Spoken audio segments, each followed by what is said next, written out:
네, 안녕하세요. 예스마입니다. 항상 구독과 좋아요는 저한테 힘이 많이 되고요.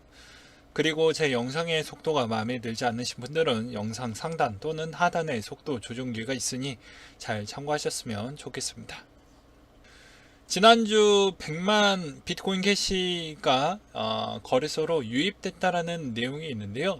일평균 15만 4천 개의 비트코인 캐시가 거래소로 옮겨졌다라고 되어져 있습니다. 아무래도 요 낌새가 되게 애사롭지 않은데요. 그냥 저의 뇌피셜을 최대한 가동을 시켜가지고 한번 보도록 하겠습니다.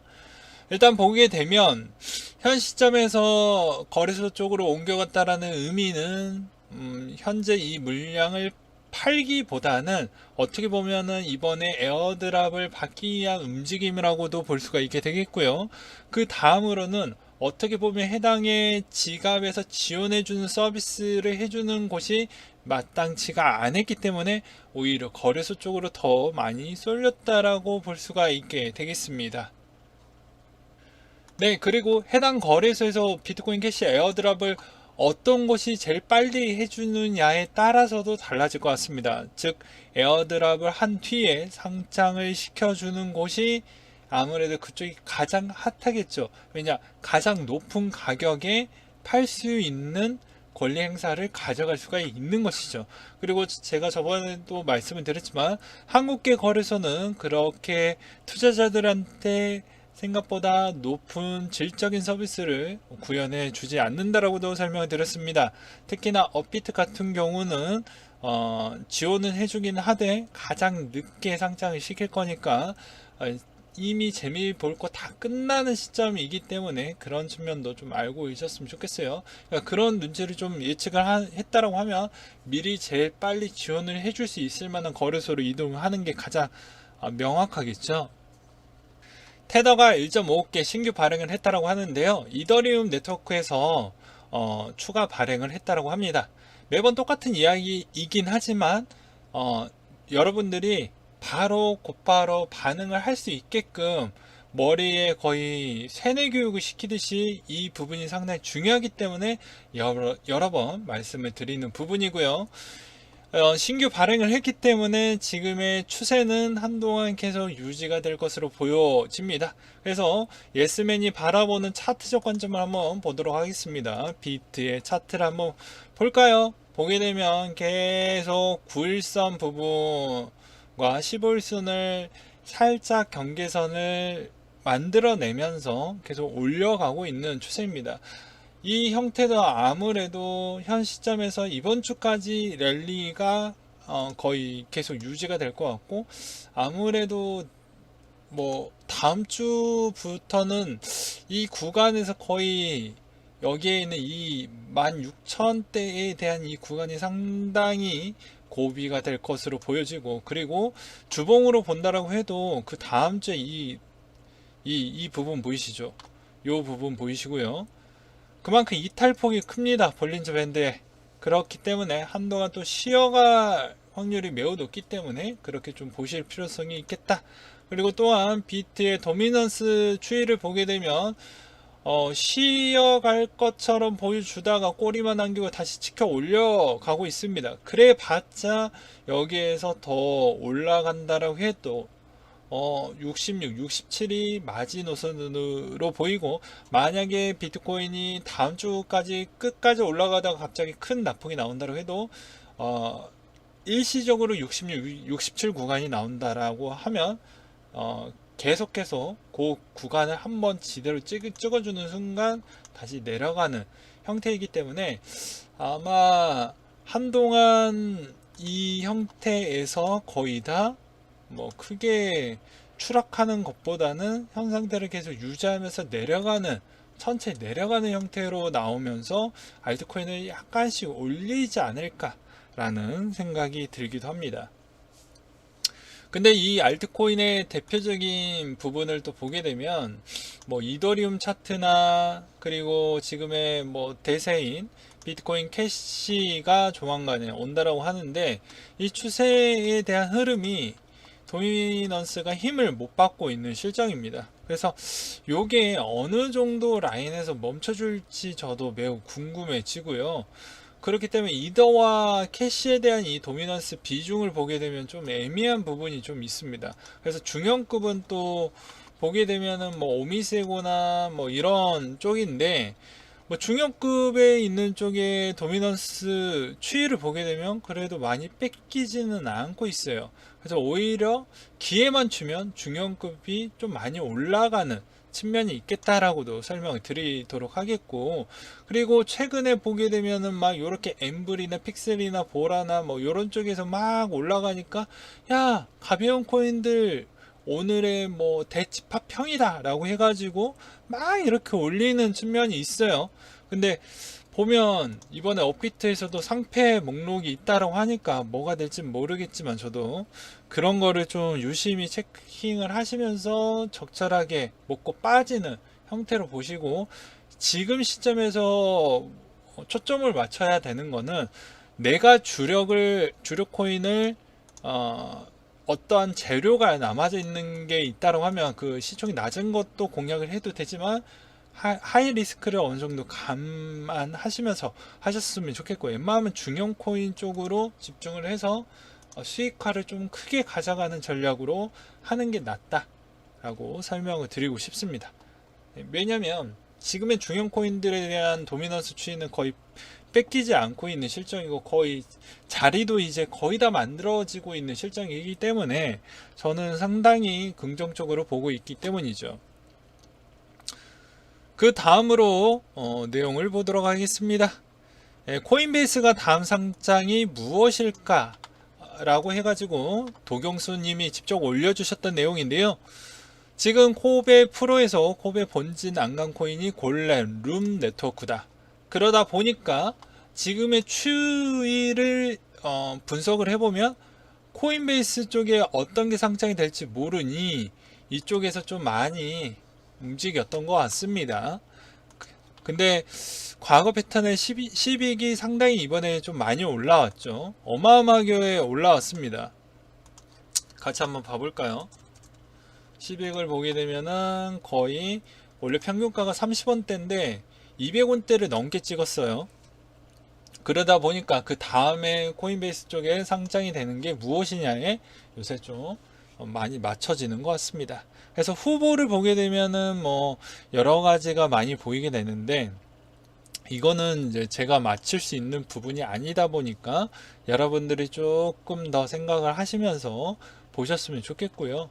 그리고 하나 더 뽑아 드린다고 하면, 네, 그리고 시빅에 대해서 또 창립자를 한번 보고 넘어가야 되겠죠. 예, 79년생이고 이분이 이제 어떻게 되냐, 2012년도 기프트 그리고 2015년도에 신원정보를 암호화하는 시빅을 설립하기도 했는데요.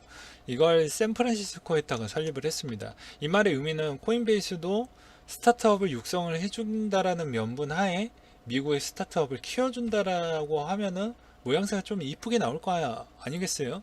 그러다 보니까 뭐 아무래도 이번에 좀 기술력도 적당히 갖고 있으면서, 그리고 어떻게 보면은 해당의 미국의 위치에 있는 쪽에 있는 코인이 조금 더 우월적이지 않겠냐라는 생각이 좀 들기도 했습니다. 그래서 여기에 후보지는 여러 가지가 있긴 하지만 일단 그게 가장 우선시 될 것으로 보여지고요. 그리고 시빅 같은 경우에는 간단하게 제가 설명을 드리기도 하겠지만, 자판기에서 미성년자가 맥주를 뽑아먹지 못하게끔 신원 인증을 통해 가지고 그렇게 좀 체계화시키겠다라는 기술력을 일단 보여주기도 했습니다. 실제로 보여주기도 했고요. 그래서 그런 측면에 있어서 좀 신선한 느낌이 좀 받았고, 그것으로 제 머릿속에 상당히 오랫동안 기억이 남은 것 같습니다.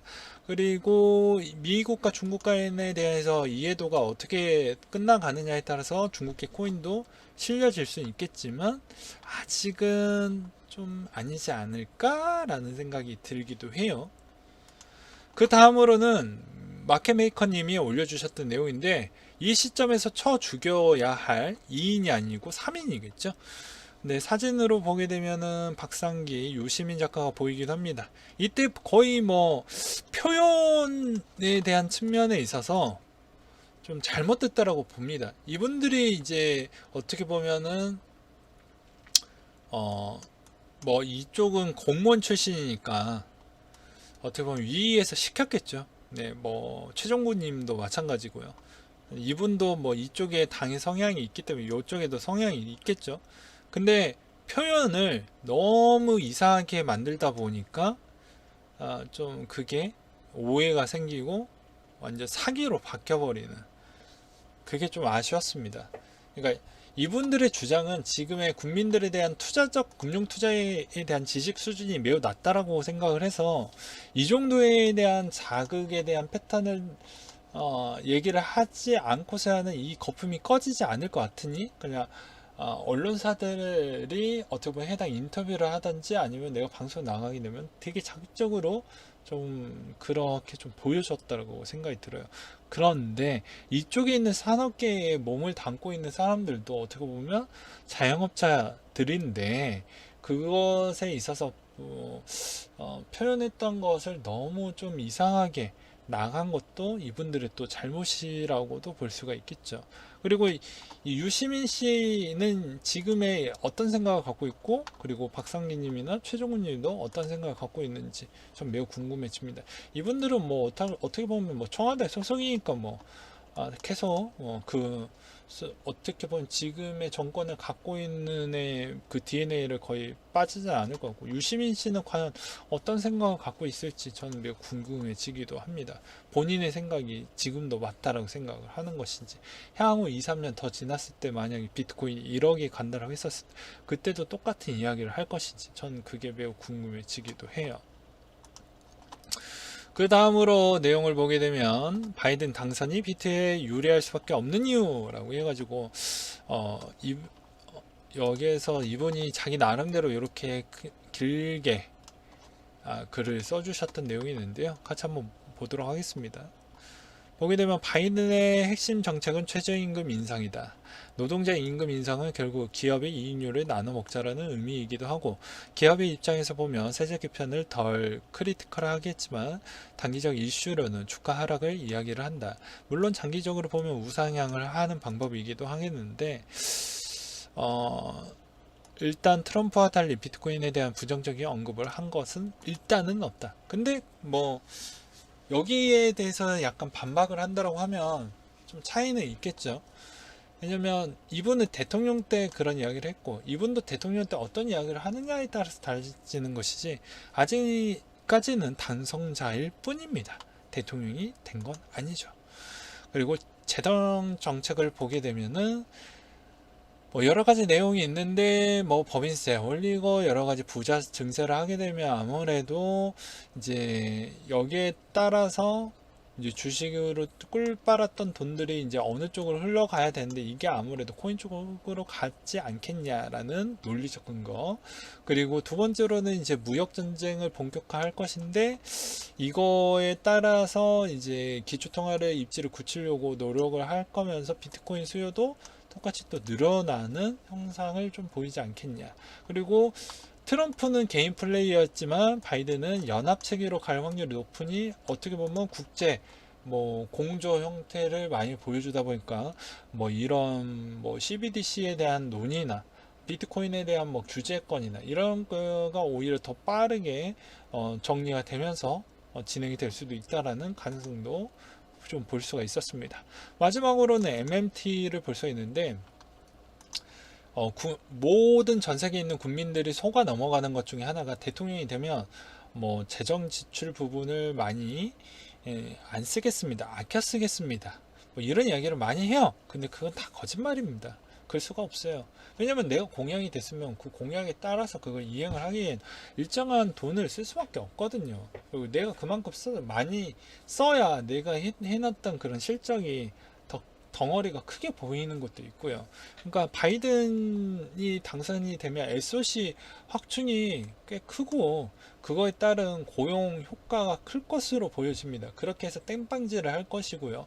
이렇게 했었을 때에 따른 미국의 재정 부담률 에 대해서 다시 한번 언급이 나오게 될 것이고, 그 재정 부담률에 대한 언급이 나오게 되면 당연히 또 여기에 따른 미국이라고 해서 이 부채 비중이 신용등급에 영향을 끼칠 수 있다라는 계속 논평이 나오게 될 것입니다.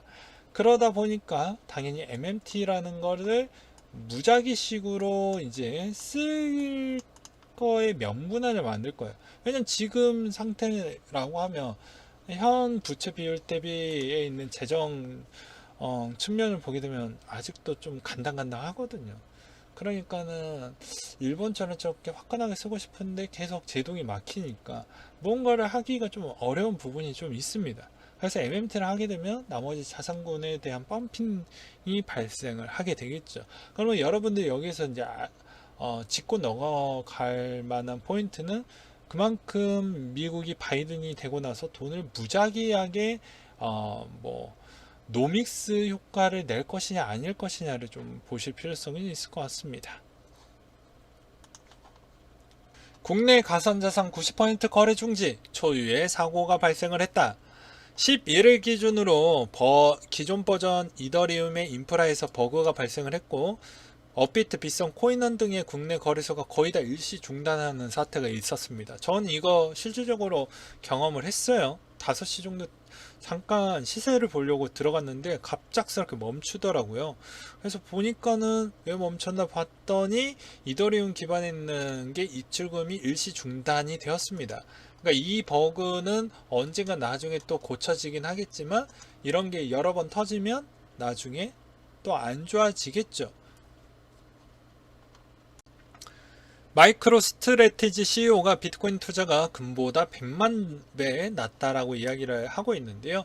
내용을 보도록 하겠습니다. 셸러 CEO는 비트코인 투자 수요가 증가하면 금 투자 수요는 줄게 될 것이라며 금은 시대에 뒤떨어진 가치 보존 수단이라고 주장을 했습니다.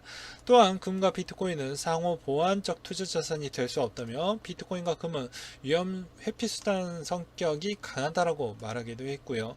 더불어 자사의 비트코인 대규모 투자는 혼란에 빠진 거시경제 상황 속의 합리적인 대응이라고 평했고 지금도 수익 중이다 라고 이야기를 했습니다. 근데 이분의 선택이 진짜 바보 같을 수도 있었지만 결론적으로 봤을 때는 수익을 냈기 때문에 아주 칭찬을 많이 받고 있죠. 그렇기 때문에 앞으로도 이분이 계속 매입을 해주면 나머지 기업들도 순차적으로 매입을 해줄 것으로 보여집니다. 왜냐면 뭐 최근에 주식에 대한 이야기를 잠깐 해본다고 하면 헬릭 스미스가 DLS 상품 많이 투자하면서 주주들한테 엄청나게 욕을 바가지로 먹었고 이쪽으로 투자했던 자금이 원래 이쪽으로 가면 안 되고 그게 오히려 바이오 쪽 투자 자금으로 갔었어야 했는데 안 갔죠. 그래서 이런 사태도 있었고 오히려 또 다른 B라는 회사는 뭐 애플 주식, 뭐 삼성 주식 이런 거 옛날 때부터 막 사모하면서 엄청난 또 부를 축적하기도 했습니다. 근데 아무래도 후자일 확률이 저는 매우 높다고 봐요.